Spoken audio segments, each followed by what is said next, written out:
اور آپ اتفاق دیکھیں کہ آپ کا جو انتقال 18 دسمبر 2018 کو ہوا، اس دن جو ہے وہ 10 ربیع الثانی تھی، اور 10 ربیع الثانی جو ہے وہ مسلمان جو ہیں وہ بڑی 11ویں شریف کے نام سے جو ہے وہ مناتے ہیں۔ تو اس دن بھی فجر کے وقت آپ کا سمجھ لیں، وہ بھی فجر کا وقت تھا، فجر کے وقت آپ کا انتقال ہوا۔ تو حسن اتفاق دیکھیے کہ فجر کے وقت آپ پیدا ہوئے اور فجر کے وقت ہی آپ کا جو ہے وہ انتقال ہوا۔ یہ ایک بڑی دلچسپ بات ہے۔ تو باقی جو ان کی اداکاری کے حوالے سے ہے، تو 1958 میں ان کے والد کا انتقال ہوا۔ تو یہ شرارتی بہت تھے۔ غلام محمد سہروردی جو ہے جب آیا کرتے تھے تو وہ ہوکا پیا کرتے تھے، غلام محمد سہروردی۔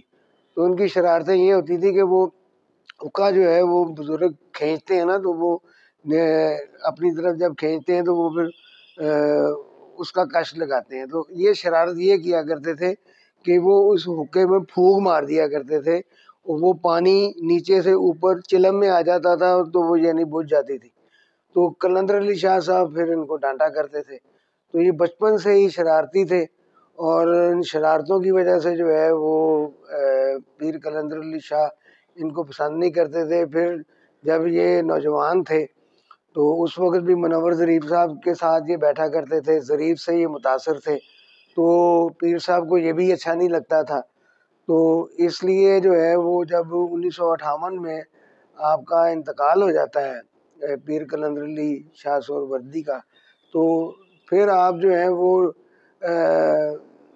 1959 میں یعنی 1959 میں آپ ملتے ہیں نعیم طاہر سے، اور نعیم طاہر پھر آپ کو باقاعدہ طور پر سٹیج پہ متعارف کرواتے ہیں۔ بانو قدسیہ کا لکھا ہوا کھیل تھا، سٹیج ڈرامہ تھا، ایک تیرے آنے سے، تو اس سے انہوں نے آغاز کیا۔ پھر اے حمید ان کو ریڈیو لے گئے، پھر یہ شباب کرانوی سے ان کی ملاقات ہوئی۔ تو اس وقت فلم شروع ہوئی تھی انسانیت، اور انسانیت جو ہے وہ زیبا اور وحید مراد اور فردوس اور طارق عزیز اس میں اہم کردار ادا کر رہے تھے۔ تو وہ کامیڈی جو تھی پورشن، اس میں جو ہے علی اعجاز اور ننا اکٹھے تھے۔ تو وہ انسانیت ہی امتیاز صاحب نے دیکھی تھی، تو پھر اس کے بعد جو ہے وہ ان کو گھر سے نکال دیا تھا۔ تو 1979 میں آپ کی جو ہے پہلی فلم ہیرو کی حیثیت سے آئی تھی دبئی چلو۔ دبئی چلو کے بعد پھر ایک لمبا سلسلہ ہے فلموں کا، شہرت جوائی، اس کے بعد مسٹر افلاطون، پھر اس کے بعد جو ہے وہ نوکر تھے مالک، پھر دوستانہ، سالہ صاحب، دلاں دے سودے، دشمن پیارا، سسرال چلو، قدرت۔ اس طرح ایک لمبا سلسلہ ہے جو یہ ان کا رہا، اور یہ پاکستان کے سب سے بڑے کامیڈی ہیرو ہیں۔ ان کی فلموں کی تعداد ہیرو کی حیثیت سے 52 ہے، اور 52 فلمیں جو ہیں وہ منور ظریف صاحب اور رنگیلا کی بھی 52 فلمیں نہیں ہیں۔ ایک ریکارڈ کے مطابق منور صاحب کی فلمیں 26 ہیں، اور رنگیلا کی فلمیں جو ہیں 32 ہیں، ہیرو کی حیثیت سے یا ٹائٹل کی حیثیت سے۔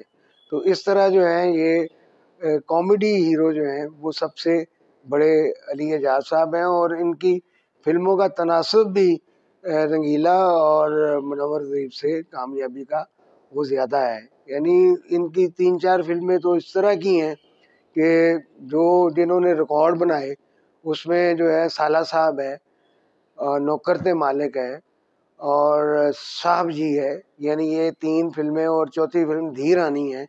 یہ اتنی چلی ہیں کہ انہوں نے ڈائمنڈ جبلی کی، بلکہ ایک ٹرم استعمال ہوتی ہے ڈبل ڈائمنڈ جبلی۔ تو ڈبل ڈائمنڈ جبلی جو ہے وہ سالہ صاحب نے ڈبل ڈائمنڈ جبلی کی، اور یہ وہ سالہ صاحب واحد سوشل مزاحیہ فلم ہے جو 2 سال سے زیادہ چلی۔ تو یہ ایک جو ہے وہ ایک ریکارڈ ہے۔ تو علی اعجاز صاحب نے ڈراموں میں بھی کام کیا، اور ان پاکستان ٹیلی ویژن کا پہلا جو سیریل تھا وہ لاکھوں میں 3 تھا، اس میں مرکزی کردار علی اعجاز، کبھی اور قمر چودھری. قمر چودھری جو ہیں وہ پھتو کے نام سے مشہور تھے، پھتو کریکٹر کے. آج یہ تینوں کردار جو ہیں وہ یعنی کبھی صاحب بھی دنیا میں نہیں ہے، علی اعجاز صاحب بھی نہیں ہیں، اور قمر چودھری بھی نہیں ہے. تو وہ پہلا ڈرامہ تھا پاکستان ٹیلی ویژن کا، لاکھوں میں تین.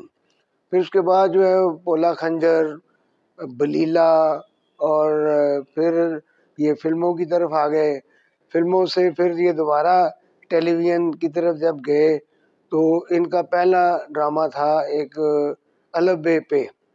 وہ الب پہ ایک ڈرامہ تھا انڈیویجول.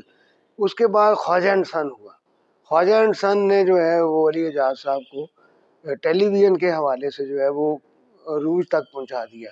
پھر اس کے فوری بعد جو ہے وہ شب دیگ ڈرامہ آیا، تو اس میں بھی آپ جو ہے وہ آپ نے کمال کیا. ٹیلی ویژن پر بے شمار سیریل ہیں ان کے. کھوجی ہے، کھوجی میں بھی ان کا بڑا زبردست کردار تھا. پھر یہ ایک لانگ پلے تھا، منو بھائی نے لکھا تھا، گمشدہ.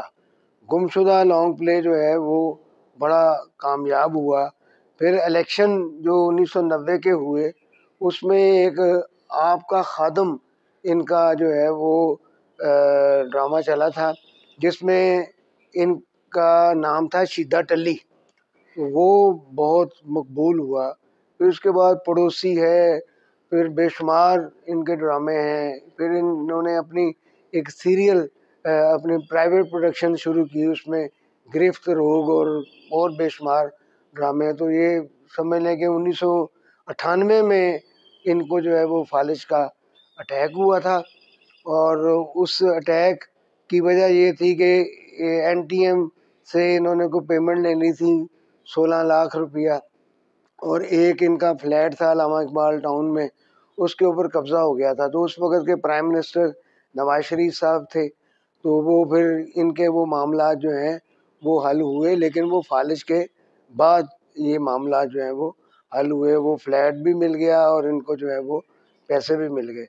پھر وہ فالج کے بعد ہم نے ایک علی اعجاز لورز کونسل بنائی، اور علی اعجاز لورز کونسل کا مقصد یہ تھا کہ ہم دوبارہ علی اعجاز صاحب کو جو ہیں وہ اس طرف لے کر آئیں کہ اپنے یہ اداکاری کے میدان میں یہ رہیں.